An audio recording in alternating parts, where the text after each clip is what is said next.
Okay guys, real quick, let's talk about what we got laying here. We've got a slingshot frame, which is basically just a wrist rocket frame. You put on your wrist and secure it. We have our slingshot bands. These are heavy duty bands. The black ones are usually heavier than the tan color ones are. I have two Ranger bands just cut from an inner tube. We've talked about those on several videos. And I have a cheap 25-cent key ring type ring here. Alright? And I'm going to show you how to put this thing together now to make something you can kill big game with.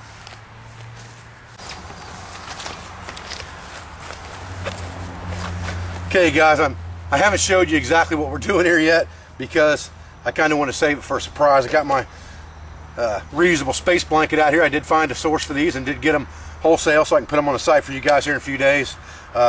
Silver on one side and green on the other, just like the one we did in the interview and in the videos that I did with Rob Fraser. They're going to be about 12 or 13 bucks, about 12 bucks I think is going to be the retail on them, so that'll be a good thing for you guys. I'm going to carry one of these all the time with me now because they're a good ground tarp as well as everything else. So anyway, we've got our wrist rocket here, okay?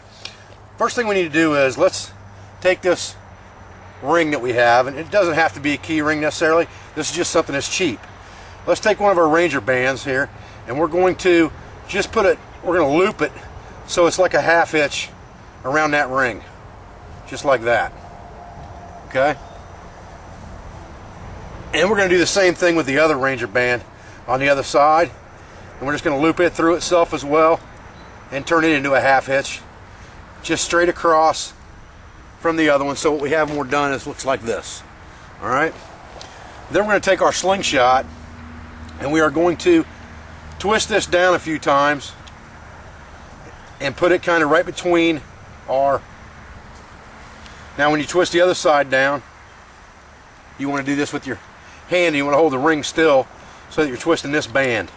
And the reason I'm doing this is number one, because the bands are a little bit too long for what I want to do with this. So twisting them down is going to make them a little tighter. And I'm going to put that over the other side, the other upright. Now if that thing's not even, then I'm going to untwist one side of it a little bit to get it even, and you can see I can adjust it now and get it so it's in the middle, and that's important. Okay, now what I'm going to do is I'm going to slide this thing out of my way and all the way down just like this on both sides and just drop it into the front like that. And I'm going to put my slingshot bands back on here. An easy way to do that is just to kind of lick these, get some saliva on them, and then you can slide this tube right up over the top of it. Just like this. Very quick, very easily.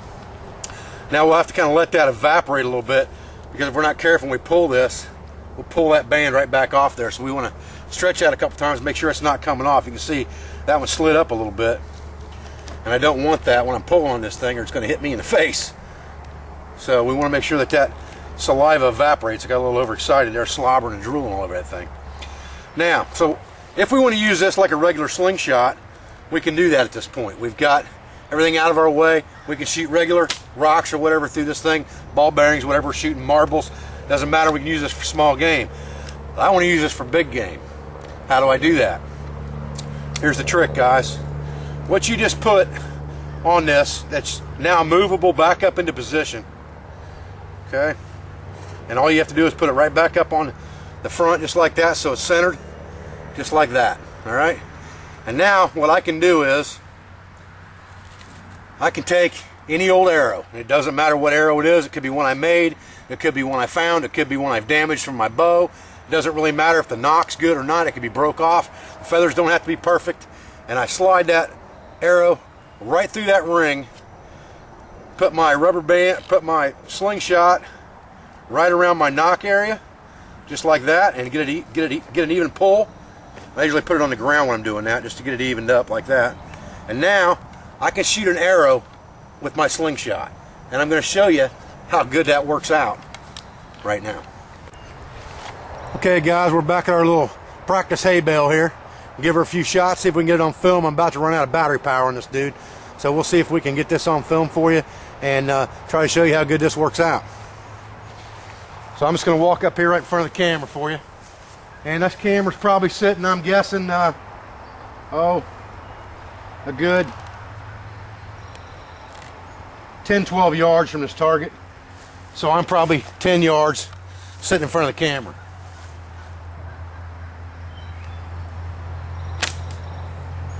There you go, guys. Boom, dead deer.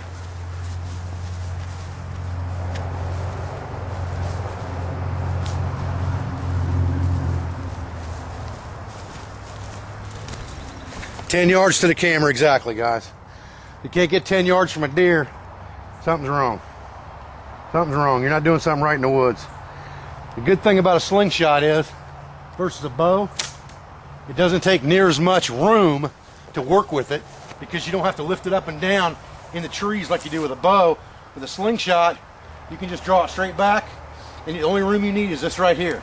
You don't have any room up here where the bow would be, or a crossbow for that matter. And you can shoot any arrow through this thing. You can shoot aluminum, you can shoot carbon, you can shoot homemade arrows out in the woods, cane. You can shoot a regular wood arrow out of it. Any of them will work just fine. You could use duct tape or feathers, just like we did when we made the bundle bow. You don't have to have specific perfect arrows for this. This just happens to work out pretty good. You can see 10 yards, that thing's deadly, guys. We're getting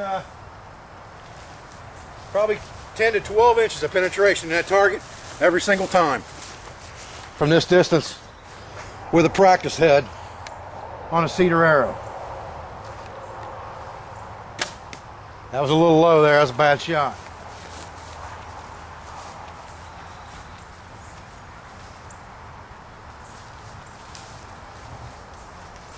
The good thing about this is, what I like about it is, you can almost walk around at the ready with this thing, because this ring rotates.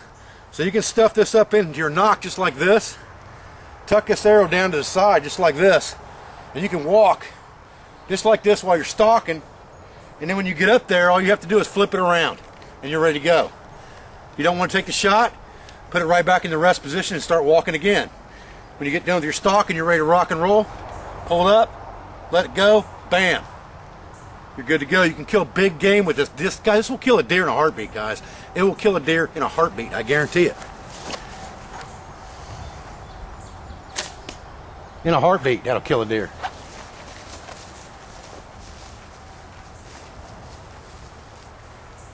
Now this arrow actually is a little bit shorter than what I want to use for a slingshot arrow, because I'd like to get something I can really put a lot of draw on with a slingshot, so I get the full capability of it. The problem with this one is, this is made for my bow, so when I draw it to my cheek or to my mouth, you're looking at that arrow almost getting up into that ring, and you don't want that. I'd like to have 5 or 6 inches hanging outside of that ring, so I would rather have